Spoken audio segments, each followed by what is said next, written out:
املأ الأرض بتكبير يهز الغاصبين بل لأنك الثكال. فاتح بیت المقدس، صحابہ رسول، خلیفہ دوم، امیر المومنین، فاتح کیسر اور کسرا، فاروق اعظم سیدنا عمر ابن الخطاب رضی اللہ تعالیٰ عنہ، جو 22 لاکھ منوع میل کا علاقہ فتح کرنے کے بعد بھی مسجد میں جھاڑو دے رہے ہیں، جن کے صرف نام سے روم اور فارس کی سلطنت خوف کھاتی ہوں، جن کی خلافت میں پہلی بار مسلمانوں نے بیت المقدس فتح کیا، جن کی حکومت میں ایران، عراق، ارمینیا، سیریا، یمن، اومان، عرب، فلسطین، مصر آتا ہو، اور وہ راتوں میں گلیوں میں گشت لگا رہے ہیں، اپنے کندھے پر راشن کا بورا رکھ کر گھوم رہے ہیں کہ اگر میری سلطنت میں کوئی بھوکا سو گیا تو سوال مجھ سے ہوگا۔ آج کے شاندار ویڈیو میں ہم لوگ حضرت عمر کے ہی بارے میں جانیں گے، ان کی تاریخ کو پڑھیں گے، تو چلیے شروع کرتے ہیں۔ دوستو، حضرت عمر حضرت حمزہ کی طرح عرب کے جانے مانے جنگجو تھے۔ اسلام قبول کرنے سے پہلے حضرت عمر اسلام کے بہت بڑے دشمن تھے، یہاں تک کہ آپ اپنے گھر سے تلوار لے کر نکلے تھے ایک غلط مقصد سے، لیکن جب آپ رسول اللہ کے گھر جا رہے تھے تو آپ کو راستے میں کسی نے بتایا کہ آپ کے بہن اور بہنوئی نے بھی اسلام قبول کر لیا ہے۔ یہ سن کر آپ نے اپنا راستہ بدل لیا اور آپ اپنی بہن کے گھر پہنچے، جہاں پر آپ کو قرآن کی پڑھنے کی آواز سنائی دی۔ آپ گھر کے اندر گھسے اور آپ اپنی بہن اور بہنوئی سے لڑنے لگے، لیکن بعد میں آپ نے قرآن کے لفظوں سے متاثر ہو کر اسلام کو اپنا لیا۔ اللہ کی قدرت دیکھیے، جو عمر ابھی تلوار لے کر نکلے تھے اب وہ صحابی رسول بن گئے ہیں۔ حضرت عمر اسلام قبول کرنے کے بعد ہر ایک منافق اور کافر کے گھر پر گئے اور گیٹ کھٹکھٹایا۔ جیسے ہی سننا ہوتا تھا کہ عمر آیا ہے ویسی روح نکل جاتی تھی، سناٹا سا پھیل جاتا تھا۔ آپ کہتے تھے کہ میں نے اسلام قبول کر لیا ہے، آؤ اور تم بھی میرے ساتھ شامل ہو جاؤ۔ یہاں تک کہ آپ نے اعلان کروایا کہ اگر کسی کو اپنی بیوی کو بیوہ کرانا ہو، بچوں کے یتیم کروانا ہو، وہ عمر کے مقابلے میں آئے۔ کسی میں بھی اتنی ہمت نہ تھی کہ وہ آپ کا سامنا کرتا۔ حضرت عمر کے اسلام قبول کرنے سے پہلے مسلمان چھپ کر نماز پڑھا کرتے تھے، لیکن حضرت عمر کے اسلام قبول کرنے کے بعد مسلمانوں نے بے خوف ہو کر نماز پڑھنا شروع کر دیا۔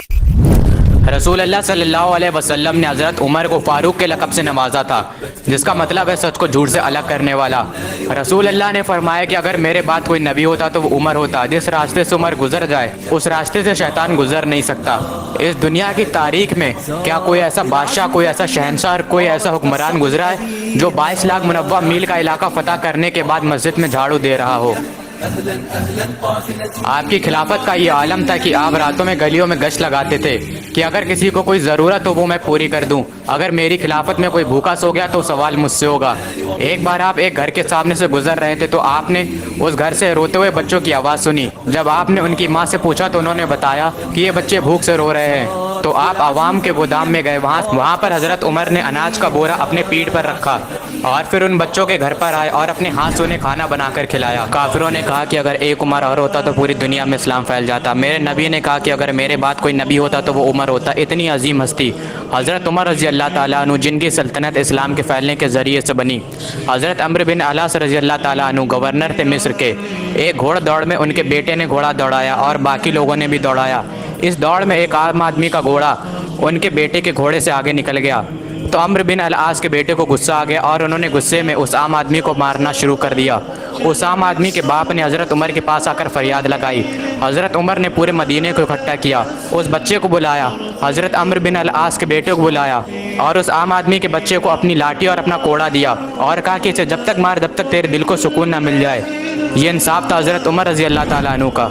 حضرت عمر کی خلافت کے دور میں مسلمانوں کو یمن سے مانے غنیمت میں کپڑے ملے تھے، اور جب حضرت عمر خطبہ دینے کے لیے مسجد میں آئے تو حضرت سلمان فارسی رضی اللہ تعالیٰ عنہ کھڑے ہوئے اور کہنے لگے کہ جو ہمیں مال غنیمت میں کپڑے ملے تھے اس سے کسی بھی مسلمان کا کرتا نہیں بنا ہے، اور آپ تو ویسے بھی اتنے لمبے ہیں تو آپ کا کرتا کیسے بن گیا؟ تو حضرت عمر نے اپنے بیٹے حضرت عبداللہ بن عمر رضی اللہ تعالیٰ عنہ کو کھڑا کیا اور انہوں نے بتایا کہ میرے پاس اتنا کپڑا نہیں تھا کہ جس سے میرا بھی کرتا بنے اور ابا کا بھی کرتا بنے، اس لیے میں نے اپنے حصے کا کپڑا اپنے ابا کو دے دیا۔ یہ تھی اس وقت کی خلافت۔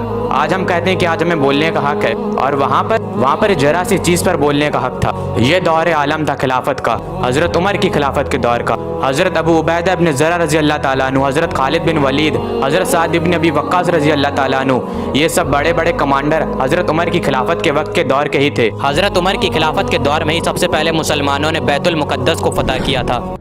جب پہلی بار مسلمانوں نے بیت المقدس کا محاصرہ کیا تو پتہ چلا کہ شہر میں حملہ کرنے کا کوئی بھی راستہ نہیں ہے۔ اس کے بعد یروشلم کے کچھ بڑے علماء اوپر مینار پر آئے اور کہنے لگے کہ اے مسلمانوں، اگر قیامت تک بھی تم یہاں کھڑے رہو گے تب بھی یہ شہر فتح نہیں کر پاؤ گے، لیکن ہاں، ایک درویش بادشاہ کے ہاں تو شہر فتح ہونا ہے۔ حضرت ابو عبیدہ ابن زرع رضی اللہ تعالیٰ عنہ جو کہ فوج کے کمانڈر تھے، ان کا ذہن گیا کہ درویش بادشاہ تو مدینے میں ہے۔ حضرت عمر رضی اللہ تعالیٰ عنہ، کیونکہ یہ وقت حضرت عمر کی خلافت کا تھا، حضرت ابو عبیدہ نے ایک خط حضرت عمر کی طرف روانہ کر دیا۔ خط ملتے ہی حضرت عمر یروشلم کے لیے روانہ ہوئے۔ یہ سفر ایک تاریخی سفر رہا، 700 میل کا سفر ہے۔ حضرت عمر اپنے ایک اونٹ اور اپنے خادم کے ساتھ ہیں۔ کبھی حضرت عمر اونٹ پر بیٹھتا اور خادم آگے چلتا، تو کبھی خادم اونٹ پر بیٹھتا اور حضرت عمر آگے چلتے۔ جب حضرت عمر یروشلم پہنچے تو